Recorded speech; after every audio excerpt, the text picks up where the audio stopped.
నమస్కారం ఘంటారావానికి స్వాగతం. ముందుగా ప్రధానాంశాలు. ఉత్కంఠభరితంగా అమెరికా ఓట్ల లెక్కింపు.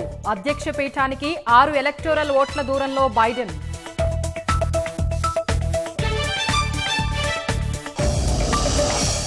అవకతవకలు జరిగాయని సుప్రీంను ఆశ్రయించిన ట్రంప్. దేశవ్యాప్తంగా అనుకూల వ్యతిరేక వర్గాల నిరసనలు.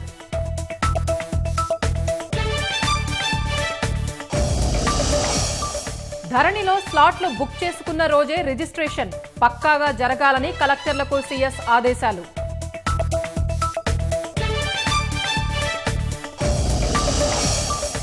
రెండు పడక గదుల ఇళ్లకు నిధులు మంజూరు.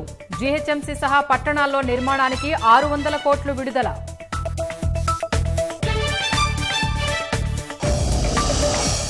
హైదరాబాద్లో వరద సాయంపై అధికార విపక్షాల విమర్శలు. దుర్వినియోగం అంశంపై సర్కారుని వివరణ కోరిన హైకోర్టు.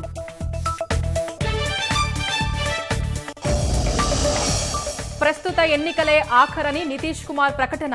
జేడీయూను గెలిపించాలని బీహార్ సీఎం అభ్యర్థన.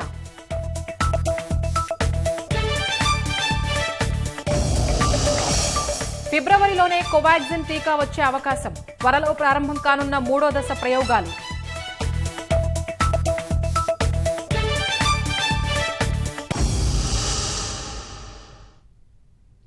అమెరికా అధ్యక్ష ఎన్నికల ఫలితాలపై నెలకొన్న ఉత్కంఠ కొనసాగుతోంది. అగ్ర రాజ్యాధినేతగా నిలిచేందుకు డెమోక్రటిక్ అభ్యర్థి జో బైడెన్ 6 ఎలక్టోరల్ ఓట్ల దూరంలో నిలిచారు.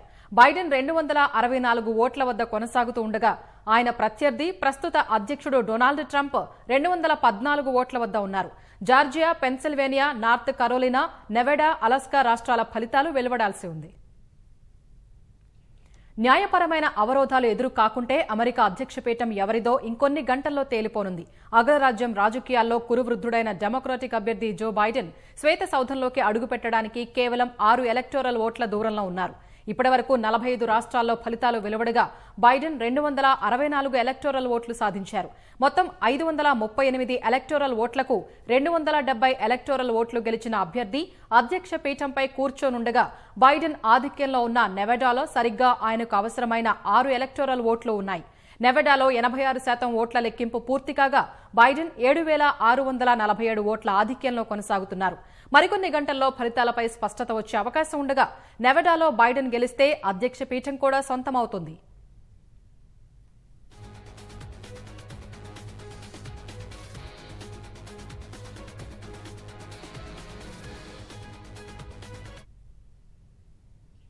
ప్రస్తుత అధ్యక్షుడు రిపబ్లికన్ అభ్యర్థి డొనాల్డ్ ట్రంప్ 214 ఎలక్టోరల్ ఓట్లు సాధించగా ట్రంప్ రెండోసారి అధ్యక్ష పీఠం అధిష్ఠించే అవకాశాలు సంక్లిష్టంగా మారాయి.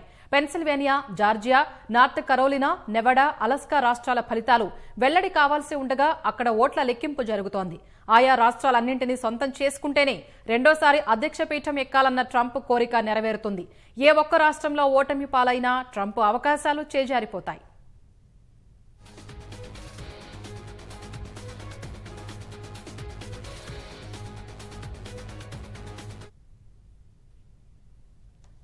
Pennsylvania, Georgia, North Carolina, Alaska రాష్ట్రాల్లో మాత్రం ట్రంప్ ఆధిక్యంలో కొనసాగుతున్నారు. అయితే జార్జియాలో ట్రంప్ ఆధిక్యం తగ్గుతూ వస్తోంది.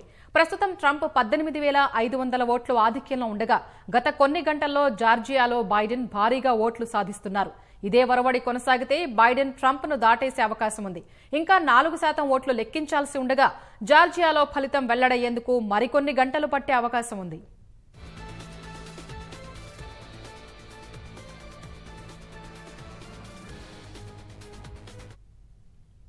ట్రంప్ ఆధిక్యంలో ఉన్న పెన్సిల్వేనియాలో శుక్రవారం వరకు ఓట్ల లెక్కింపు కొనసాగే అవకాశం కనిపిస్తోంది. పెన్సిల్వేనియాలో ఇప్పటి వరకు 89% కౌంటింగ్ పూర్తయింది.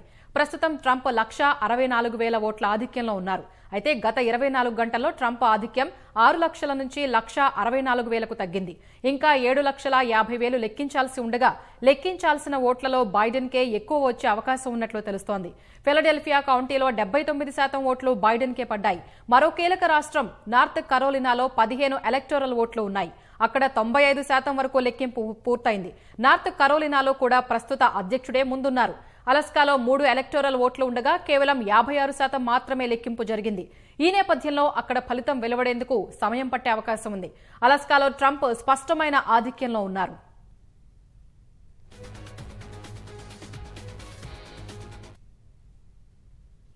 మరోవైపు అమెరికా చరిత్రలోనే అత్యధిక ఓట్లు సాధించిన అభ్యర్థిగా బైడెన్ చరిత్ర సృష్టించారు.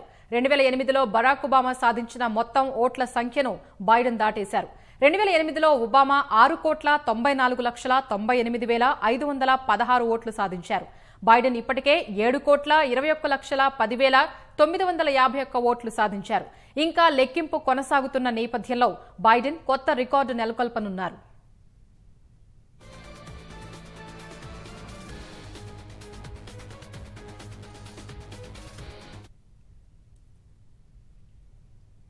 అమెరికా అధ్యక్ష ఎన్నికల ఫలితాలపై ఇంకా స్పష్టత రాకపోవడం సహా డొనాల్డ్ ట్రంప్ న్యాయ పోరాటానికి దిగిన వేళ ట్రంప్ అనుకూల వ్యతిరేక వర్గాల నిరసనలతో అగ్రరాజ్యం మారుమోగుతోంది.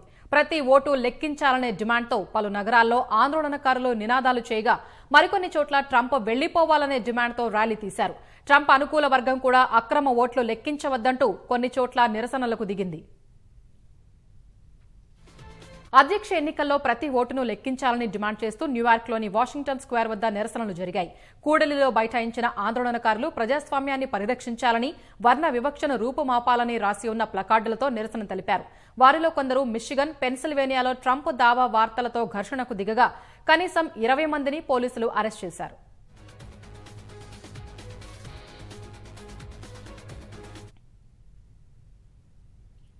ఫిలడెల్ఫియాలోనూ ప్రతి ఓటు లెక్కించాలనే డిమాండ్తో ఆందోళన నిర్వహించారు. కార్మిక సంఘాలకు చెందిన 200 మంది ప్రతినిధులు ఫిలడెల్ఫియాలోని ఇండిపెండెన్స్ హాల్ వద్ద నిరసన ప్రదర్శన నిర్వహించారు. సియాటెల్లోనూ ప్రతి ఓటును లెక్కించాలని కోరుతూ నిరసన ప్రదర్శన నిర్వహించారు. ఈ మేరకు ప్లకార్డులు ప్రదర్శించారు. బ్లాక్ లైవ్ మ్యాటర్, ట్రంప్ ఎన్నికల్ని దోచుకోకుండా చూడాలి, ప్రతి ఓటు లెక్కించాలి, ప్రతి ఒక్కరిని రక్షించాలి అని నినాదాలు చేశారు.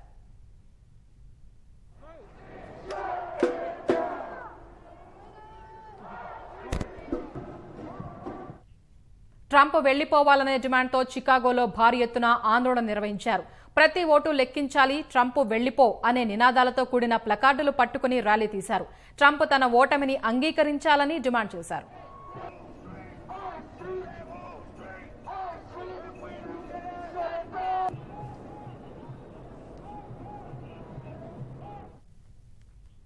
ఓరెగాన్లోని పోర్ట్లాండ్లో ఓట్లన్నీ లెక్కించాలనే డిమాండ్తో ఆందోళనకారులు పోలీసులతో ఘర్షణకు దిగారు.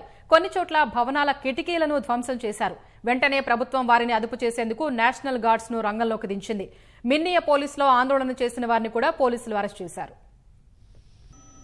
మిషిగన్లో ఓట్ల లెక్కింపు నిలిపివేయాలనే డిమాండ్తో అధ్యక్షుడు ట్రంప్ మద్దతుదారులు డెట్రాయిట్లో ఆందోళన నిర్వహించారు. జో బైడెన్ మిషిగన్లో గెలిచినట్లు వార్తలు రాగానే ట్రంప్ మద్దతుదారులు ఓట్లు లెక్కించే కేంద్రం వద్ద ఆందోళన నిర్వహించారు. వారిని నిలువరించేందుకు పోలీసులు తీవ్రంగా శ్రమించాల్సి వచ్చింది.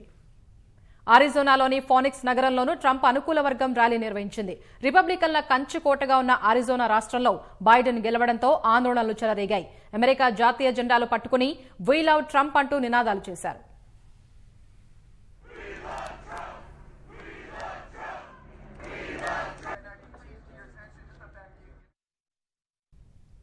హైదరాబాద్లోని హెచ్ఏసీసీలో జరుగుతున్న హైసియా సదస్సులో ఐటీ శాఖ మంత్రి కేటీఆర్ పాల్గొన్నారు. ప్రత్యక్ష ప్రసారం ద్వారా చూద్దాం. In any given city. In that particular year in 2013, if you look at it, Hyderabad had 0.3 million square meters of office space being lapped up. Since then, till 2019, it grew by 400 times, quadrupled. 0.3 million square meters to 1.2 million square meters in 2019. Whereas if you look at Bangalore, which is right next to it, it was 0.9 million square meters in 2013.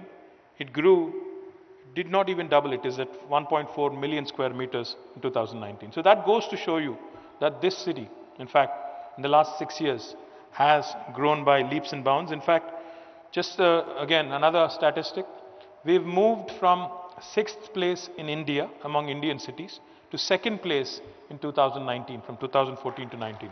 That goes to show you clearly that the IT sector in Hyderabad has been growing and has been adding number of jobs and also has been employing many people indirectly as well.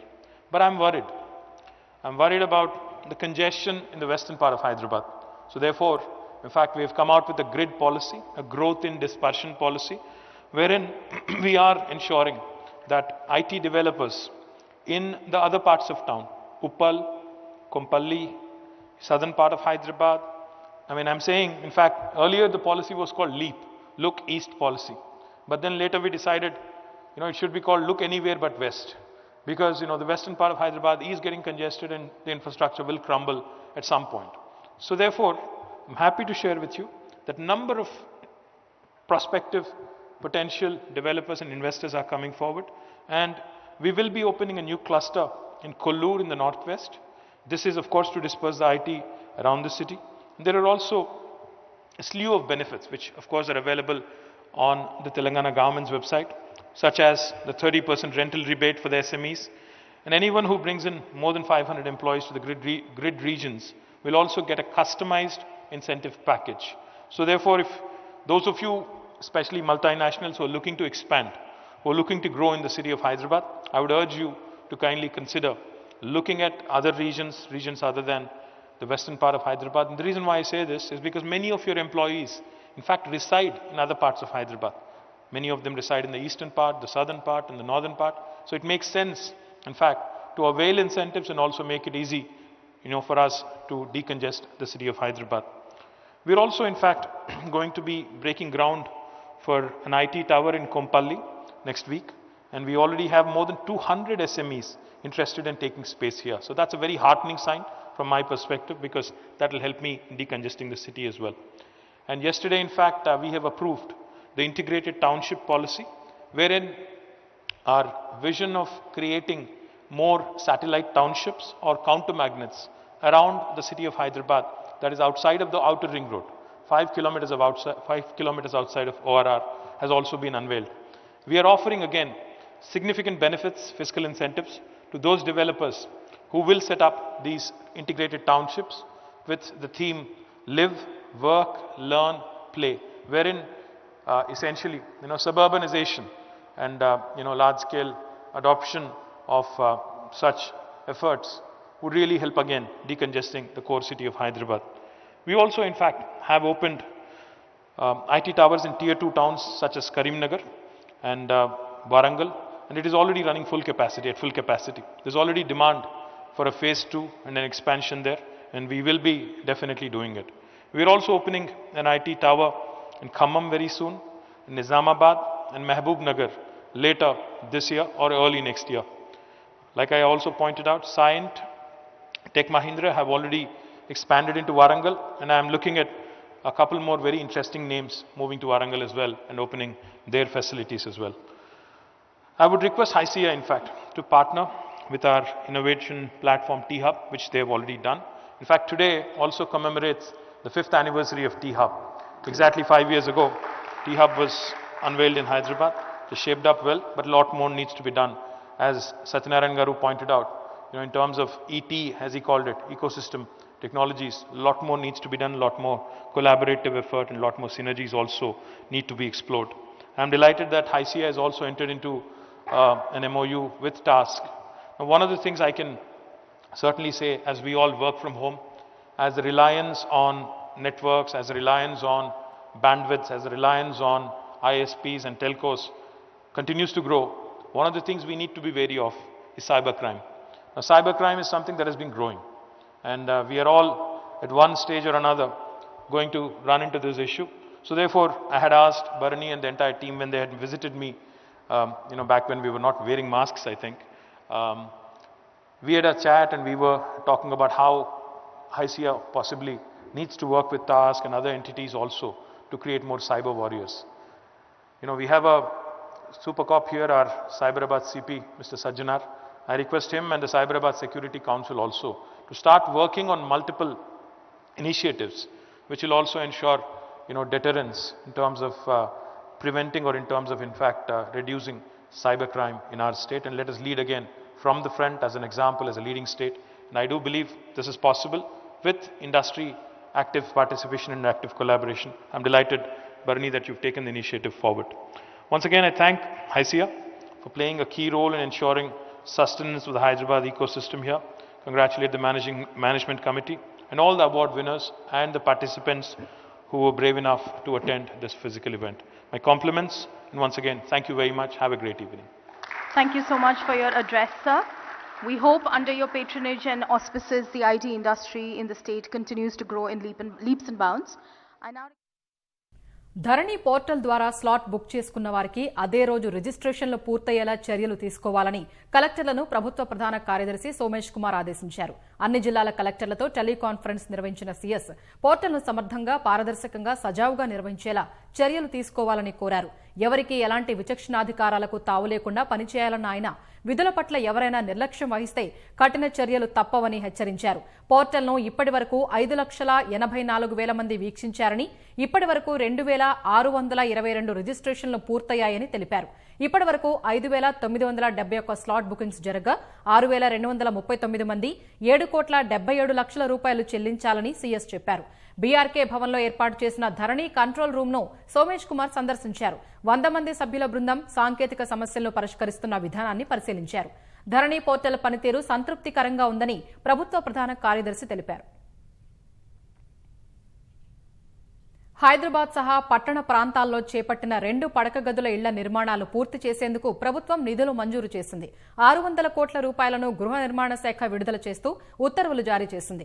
పట్టణ ప్రాంతాల్లో ఇళ్ల నిర్మాణానికి బడ్జెట్లో ప్రభుత్వం 3,850 కోట్లను కేటాయించింది. ఇందులో భాగంగా గతంలో 150 కోట్ల రూపాయలు విడుదల చేయగా తాజాగా మరో 600 కోట్ల రూపాయల విడుదలకు పరిపాలనా అనుమతులు మంజూరు చేసింది. వరద బాధితులను ప్రభుత్వం ఆదుకోవాలని మల్కాజ్గిరి ఎంపీ రేవంత్ రెడ్డి డిమాండ్ చేశారు. ఎల్బీ నగర్లోని జోనల్ కమిషనర్ కార్యాలయం ఎదుట కాంగ్రెస్ నాయకులు ధర్నా చేపట్టారు. హైదరాబాద్ అతలాకుతలమైతే ముఖ్యమంత్రి కనీసం పర్యటించలేదన్న రేవంత్ ప్రభుత్వానికి చిత్తశుద్ది లేదని విమర్శించారు. తెరాస నేతల బంధువులకే నగదు పంపిణీ చేశారని ఆరోపించారు. 10,000 రూపాయలు నిజమైన లబ్ధిదారులకు అందరికీ ప్రభుత్వం ఇచ్చే విధంగా చర్యలు తీసుకోవాలి. ఈ నగదు పంపకాలలో జరిగిన అవినీతి మీద పూర్తి స్థాయిలో విచారణ జరగాలి.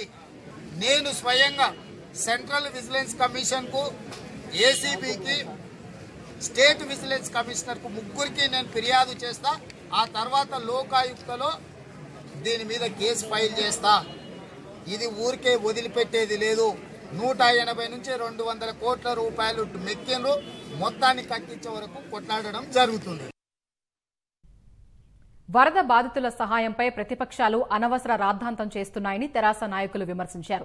కష్టకాలంలో ప్రజలు ఆదుకుంటున్నామని స్పష్టం చేశారు. గోషామహల్ గన్ ఫౌండరీలోని చౌదరి బస్తీలో మంత్రి తలసాని శ్రీనివాస్ యాదవ్ 10,000 ఆర్థిక సహాయం పంపిణీ చేశారు. బాధితులకు అండగా నిలుస్తామని హామీ ఇచ్చారు. హిమాయత్ నగర్లోని బస్తీలలో ఎమ్మెల్యే దానం నాగేందర్ 2వ విడత సహాయం అందజేశారు.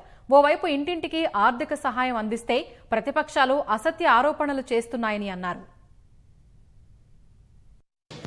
కొన్ని రాజకీయ పార్టీలు దురుద్దేశంతో ప్రభుత్వం మీద విమర్శలు చేసి ప్రభుత్వాన్ని కించపరిచే విధంగా మాట్లాడారు. ఏదో డబ్బులు ఇవ్వడం లేదు, నామమాత్రంగా ఇచ్చి వెళ్ళిపోయారని, లేకుంటే ఇస్తుంటే ఏదో అంటారు కదా సామెతలాగా, వాళ్ళైతే ఇవ్వరు, ఇచ్చేవని ఇవ్వనియరు. నష్టపోయిన వారికి, పోని వారికి, ఎందుకంటే ఈ 10-12 రోజులు ఇంటలకి నెల్లకుండా అన్ని రకాలుగా ఇబ్బందులు పడ్డారు. కాబట్టి ప్రతి ఇంటికి 10,000 రూపాయలు ఇవ్వాలని అంటే కాంగ్రెస్ వాళ్ళు ధర్నా చేశారు, బీజేపీ వాళ్ళు ఇంకో ధర్నా చేస్తా ఉన్నారు.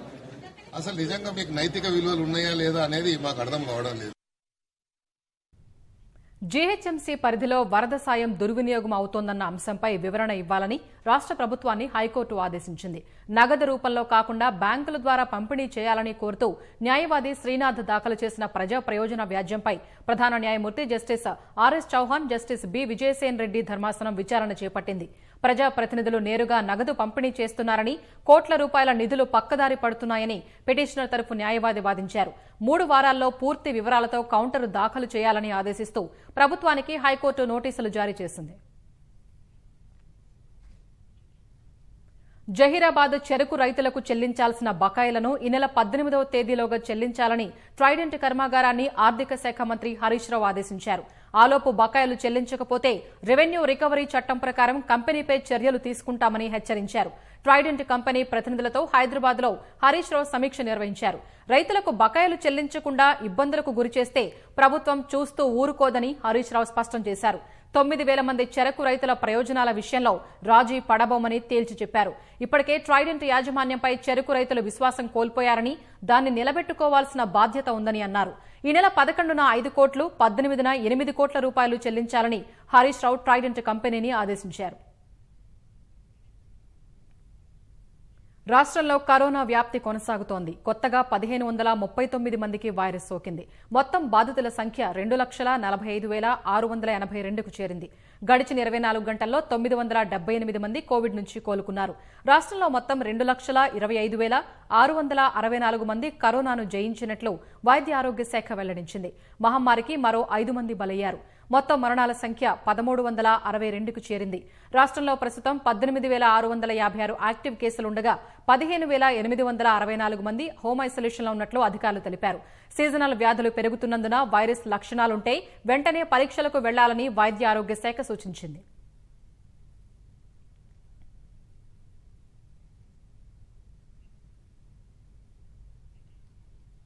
దేశంలో కరోనా కేసులు మళ్లీ 50,000 దాటాయి. కేంద్ర ఆరోగ్య మంత్రిత్వ శాఖ వెల్లడించిన గణాంకాల ప్రకారం బుధవారం 8 గంటల నుంచి ఇవాళ 8 గంటల వరకు 50,209 కేసులు నమోదయ్యాయి. దీంతో ఇప్పటి వరకు నమోదైన కేసుల సంఖ్య 83,64,086కు పెరిగింది. మరో 704 మంది కరోనా కాటుకు బలికాగా ఇప్పటి వరకు కరోనాతో చనిపోయిన వారి సంఖ్య 1,24,315కు చేరింది. నిన్న ఒక్కరోజే 55,331 మంది వైరస్ నుంచి కోలుకోగా కోలుకున్న వారి సంఖ్య 77,11,809కి చేరింది. ప్రస్తుతం దేశంలో 5,27,962 యాక్టివ్ కేసులున్నట్లు ఆరోగ్య శాఖ వెల్లడించింది. రికవరీ రేటు 92.20%గా, మరణాల రేటు 1.49%గా ఉన్నట్లు వెల్లడించింది.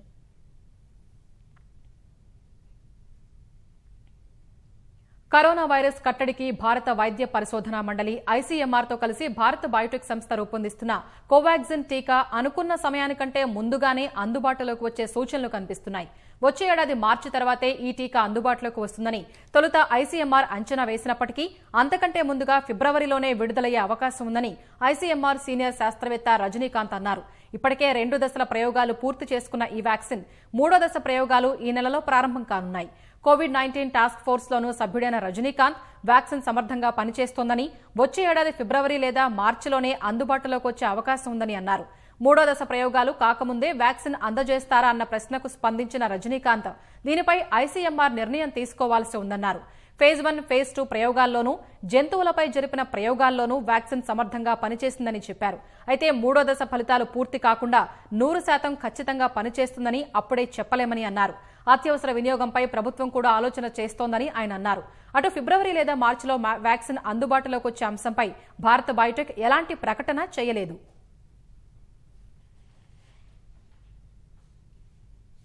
కోవిడ్-19 కట్టడికి డిస్ఇన్ఫెక్షన్ టన్నెళ్ల వినియోగాన్ని, మనుషులపై అతినీల లోహిత కిరణాల ప్రయోగాన్ని నిలిపివేస్తూ నెల రోజుల్లోగా తగిన మార్గదర్శకాలు జారీ చేయాలని సుప్రీంకోర్టు కేంద్ర ప్రభుత్వాన్ని ఆదేశించింది.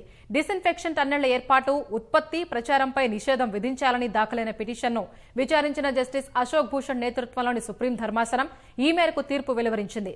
డిస్ఇన్ఫెక్షన్ టన్నెళ్లు మనుషులపై శారీరకంగా, మానసికంగా చెడు ప్రభావం చూపుతాయని ఇప్పటికే కేంద్ర ఆరోగ్య శాఖ మార్గదర్శకాలు జారీ చేసింది. అలాంటప్పుడు వాటిని ఎందుకు నిషేధించలేదని సెప్టెంబర్ 7వ తేదీనే సుప్రీంకోర్టు కేంద్రాన్ని ప్రశ్నించింది. అయితే ప్రజారోగ్యం, ఆసుపత్రులు రాష్ట్రాల పరిధిలోని అంశమని, వాటిపై మార్గదర్శకాలు విడుదల చేయాల్సింది రాష్ట్రాలేనని సుప్రీంకోర్టులో కేంద్రం అఫిడవిట్ దాఖలు చేసింది. ఈ నేపథ్యంలో డిస్ఇన్ఫెక్షన్ టన్నెళ్ల వినియోగాన్ని నిషేధిస్తూ నెల రోజుల్లోగా మార్గదర్శకాలు జారీ చేయాలని కేంద్ర ప్రభుత్వాన్ని సుప్రీంకోర్టు ఆదేశించింది.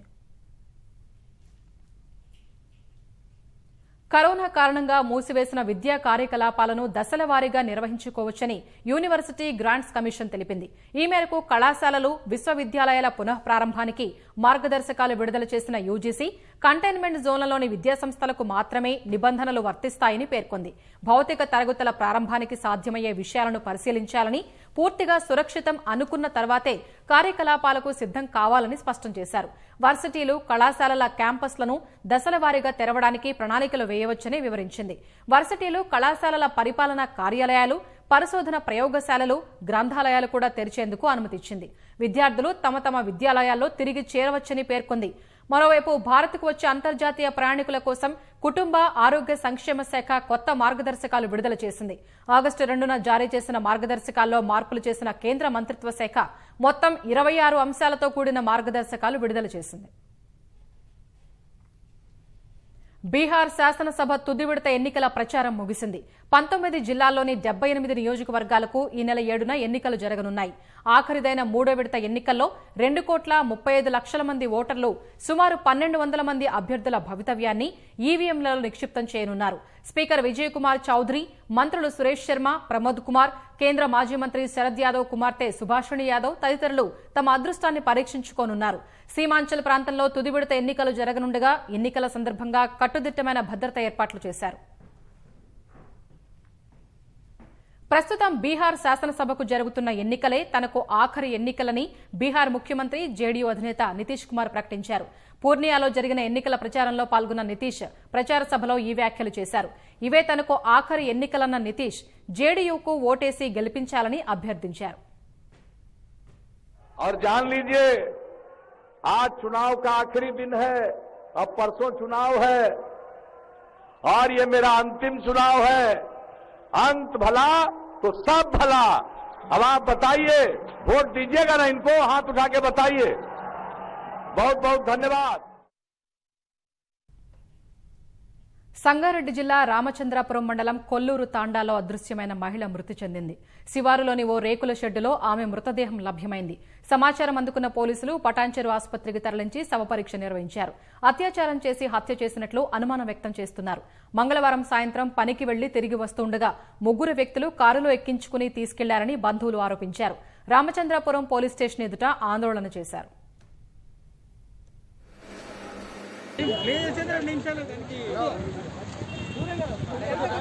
సారీ